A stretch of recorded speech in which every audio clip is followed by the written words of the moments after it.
করতে পারে। আজ সেই ভক্ত ভগবানকে পরীক্ষা করার লাগে গভীর ধ্যানে রক্ত হয়েছে। একটু আসতে, হরে কৃষ্ণ, একটু আসতে। গভীর ধ্যানে মত্ত হয়েছে। আর ধ্যানে করতে করতে নারায়ণকে ডাকছে, প্রভু একবারে দেখা দাও, প্রভু একবারে দেখা দাও। আমি যে তোমার ভক্ত শুধু একবার দেখা দাও, একবার দেখা দাও নারায়ণ, একবারে দেখা দাও, একবারে দেখা দাও। তুমি একবার এসে বলে দাও কি সত্যি তুমি মনের বাচ্চা পূর্ণ করবে না, একবারে বলে দাও। আজ তপস্যা করতে করতে 40টা বছর কেটে গেছে। সুতপামনি সেইভাবেই তপস্যা করে যাচ্ছে, নাওয়া খাওয়া ছেড়ে সেই তপস্যা করছে। আমার প্রভুকে ডাকছে, প্রভু একবার দেখা দাও, একবার দেখা দাও, একবার দেখা দাও প্রভু।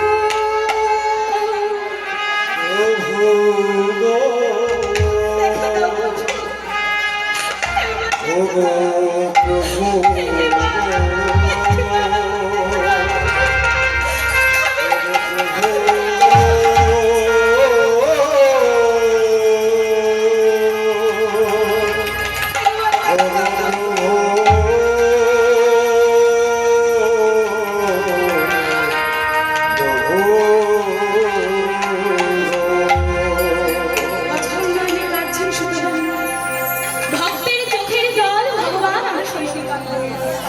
আজ বৈকুণ্ঠে বসে নারায়ণের সিংহাসন টলমল করছে।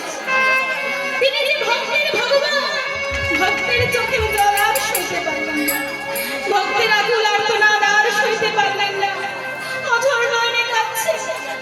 আজ ভগবান সইতে না পেরে বৈকুণ্ঠ থেকে নেমে এলেন মর্তধামে।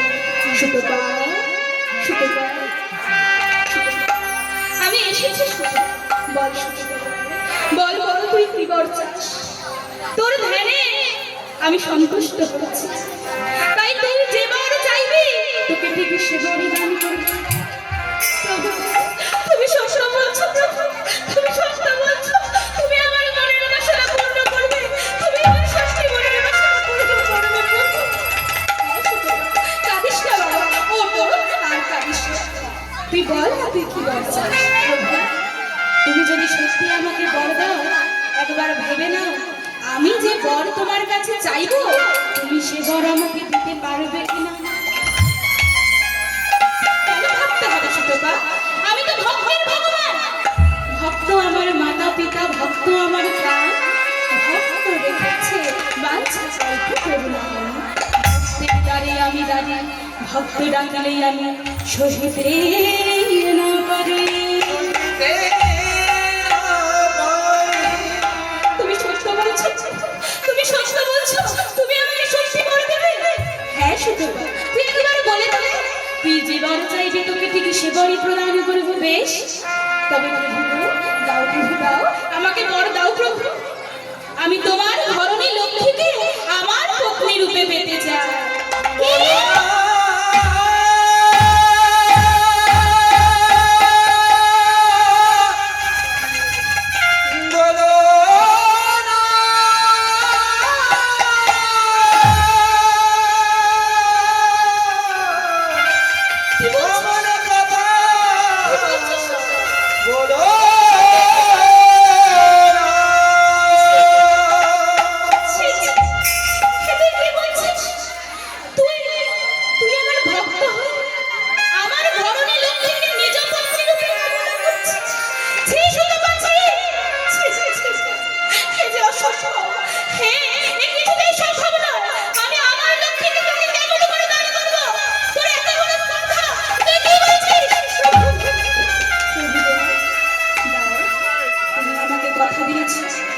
তুমি আমাকে কথা দিয়েছো প্রভু, আমি যে বর চাইব তুমি ঠিকই সে বর প্রদান করবে।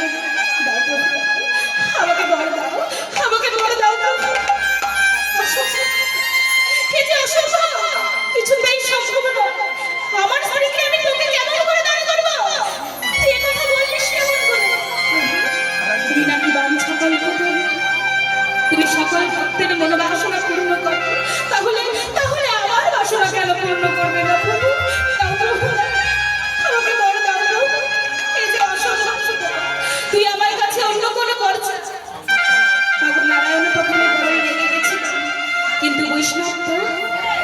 নম্র হয়, শান্ত হয়। এত কিছুর পরেও তিনি ক্রুদ্ধ না হয়ে আজ নরম করে শান্ত করে আজ শুধু তাকে বোঝাচ্ছে, মাগো আমাদের কাছে যদি নিজেদের স্ত্রীকে কেউ চেয়ে নেয় তাকে কেউ খুন করে দেবে না বলুন? কিন্তু নারায়ণ বৈষ্ণব যেই না শুনেছে এই ভক্তের কথা, আজ শুধু বাবু ধরে বলছে, ওরে শুধু বাবু তুই কি বড় চাইছিস বাবা? তুই অন্য কোনো বড় চা, তুই অন্য কোনো বড় চা, তুই ধন দৌলতে চা, অর্থ চা, আমার অর্থ চা। তুই একেবারে বলবো না তুই আমার অর্থ চাস, আমি তোকে হাসতে হাসতে হাসতে আমার অর্থ দাবি করে দেবো। কিন্তু ওরে শুধু আমার লক্ষ্মীকে আমার কাছ থেকে দিয়ে দিস না বাবা। আমাকে লক্ষ্মী ছাড়া করিস না।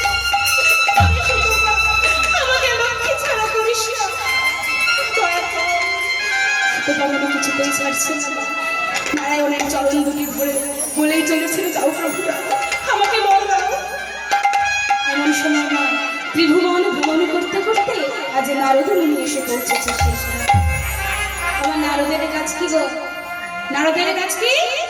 এর কথা ওকে বলবো, ওর কথা একে বলবো, আর ঝগড়া হবে, আমি মজা নেব। আজ নারদ মুনি যেই না এসে পৌঁছেছে, চুপি চুপি দেখছে আজ নারায়ণ তাকে কি বলবে। নারদ মুনি বুঝতে পারছেন অনেক দূরে দাঁড়িয়ে আছে। প্রভু না? হ্যাঁ তাই তো, এ তো আমার প্রভু নারায়ণ। নারায়ণ নারায়ণ না, মনে হচ্ছে সুতপা মুনি কোনো বর চাইছে। তা আমাকে তো দেখতে হবে কি বর চায়, আমি সেটা দেখে মা লক্ষ্মীকে গিয়ে জানাতে হবে না? আমার তো একটা দায়িত্ব রয়েছে। তাই দূর থেকে শুনছে নারায়ণ আমার কি বর দেবে। এদিকে সুতপা মুনি কিছুতেই চরণ দুখানা ছাড়ছে, অধর নয়নে কাটছে আর চরণ দুটি আগলে বলছে, দাও প্রভু আমাকে বড় দাও প্রভু আমাকে বড় দাও। না এ যে অসম্ভব, এ যে অসম্ভব। তুমি যদি আমাকে বড় না দাও কি করবো জানো? এই যে জ্বলন্ত অগ্নিকুণ্ড, এই জ্বলন্ত অগ্নিকুণ্ডে নিজেদের প্রাণ বিসর্জন দেব। না অমনটা করিস না, অমনটা করিস না। সুতপা যাই বলেছে, আজ ভক্ত কথা বলতে না বলতেই নারায়ণ আজ যেই না অন্যদিকে মুখ করেছে। আজ সুতপা মুনি তার কাটি বাড়িয়েছে অগ্নিকুণ্ডে ঝাঁপ দেবে বলে, যেই না কাটি বাড়িয়েছে নারায়ণ আজ কাঁদতে কাঁদতে জড়িয়ে করে বলছে, ওরে সুতপা আমি হেরে গেলাম, সুতপা আমি হেরে গেলাম, আমি যে হেরে গেলাম। আমি তোর কাছে আজ আমি তোকে বড় দেবো, আমি তোকে বড় দেবো। তুই রে হতে করিস না। আমি যে ভাবো আজ আমি বুকে পাথর রেখে হলেও তোকে বড় দেবো। তবে সুতপা এই জন্মে না, তুই এই জন্মে আমার লক্ষ্মীকে পাবি না। আগামী দাপর যুগে তুই আমার লক্ষ্মীকে নিজ পত্নী রূপে পাবি পাবি পাবি। আজ নারদ মুনি যেই না কথা শুনেছে, ছুটতে ছুটতে গেছে বৈকুণ্ঠে। নারায়ণ নারায়ণ নারায়ণ, তুমি ছুটতে ছুটতে আমার কাছে এসেছো। জানো জানো সুতপা মুনি, সুতপা মুনি তো আমাকে পত্নী রূপে পেতে চেয়েছে, আর নারায়ণ তাকে সে বড় প্রদান করেছে। না হতে পারে না, নারায়ণ এই কিছুটাই করতে পারে না। আমি যে তাকে খুব ভালোবাসি,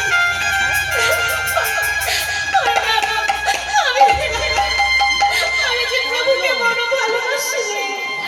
কি করে প্রভু কি করে আমাকে অন্য কারোর কাছে দান করে না? আমি যে আর সইতে পারছি না। মামা তোমার বিশ্বাস হচ্ছে না? দেখো আমার প্রভু এসেছে, তুমি তাকে জিজ্ঞাসা করো। সঙ্গে সঙ্গে নারায়ণের কাছে তার রাখাল চরণে লুটিয়ে পড়ে বলছে, স্বামী স্বামী তুমি কি করলে? তুমি কি করলে? আমি তোমার স্ত্রী, তুমি আমাকে অন্য একজনের কাছে দান করে দিলে। স্বামী আমি তোমাকে ছেড়ে কেমন করে থাকবো? স্বামী আমি তোমাকে ছেড়ে কেমন? আমিও দেখতে চাই, আমিও দেখতে চাই সুতপা কত বড় ভক্ত, যে কিনা তোমার থেকে আমাকে কেড়ে নিয়েছে। আমি দেখতে চাই কত বড় স্পর্ধা। ছুটতে ছুটতে গেছে সুতপা মুনির কাছে। যেই না মা লক্ষ্মী এসেছে, আজ সুতপা মুনি বলছে, মা গো তুমি এমন সময় আমার কাছে এলে, কি হয়েছে মা? তোমার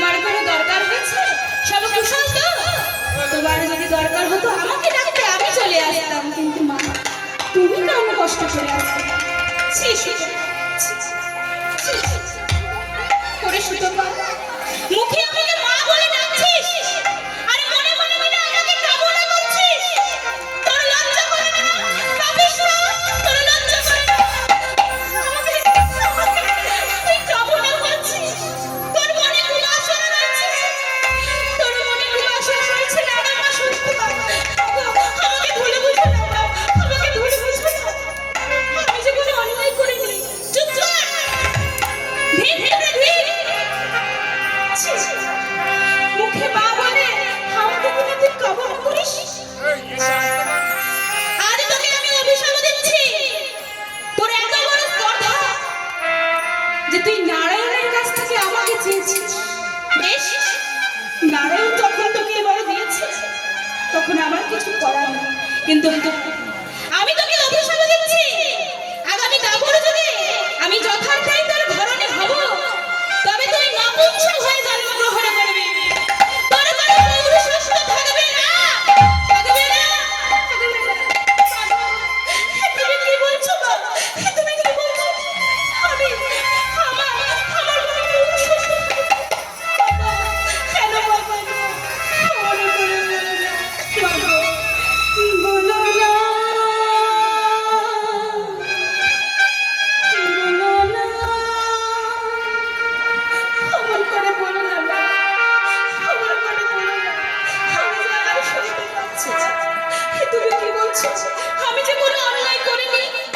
বিনা অপরাধে আজ আমায় তুমি অভিশাপ দিলে। তবে শোনো, তুমি যখন